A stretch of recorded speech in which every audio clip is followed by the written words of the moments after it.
In tonight's Ask Anthony, earlier this year, people started receiving checks in the mail as part of an Apple settlement that alleged software updates were hurting performance in iPhones. Our Verify team actually looked into this, and the checks are real. But when one Clay County woman actually tried to cash her check, this is the actual check right here, $92.17. There was an issue, so she contacted me for help. How surprised were you when this check basically came back? I mean, it was basically a bounced check. Yes, I was surprised. My credit union sent it back to me. You may have heard about Apple's batterygate settlement back in 2020. It was the result of a class action lawsuit that alleged Apple issued software updates that slowed down the battery performance of iPhones. While Apple did not admit liability or wrongdoing as part of the settlement, the company did agree to pay up to $500 million to consumers.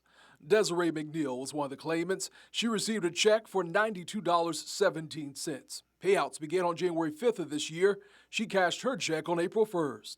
By April 3rd, my credit union returned the check because for insufficient funds. They said that the litigants didn't pay it. I sent them an email, and to date, there has been no response.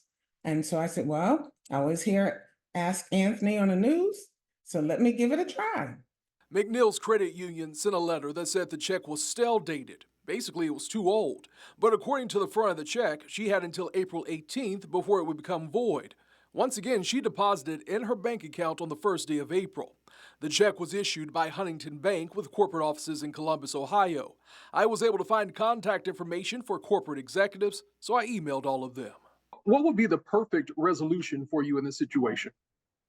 Is to have them pay me the money that I'm owed. That's all I'm looking for. No more, no less.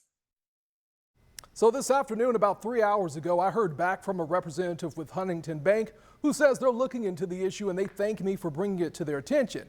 However, even though this check says Huntington National Bank right here at the top, the representative told me they're not actually responsible for the money.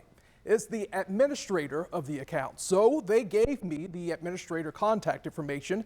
I've emailed and called. Actually, right before this newscast, I've tried to get in contact with someone. I'll let you know when I hear back from someone so McNeil can get the money she's owed. Remember, if you have a problem you just can't solve, you can always email me at askanthony@firstcoastnews.com.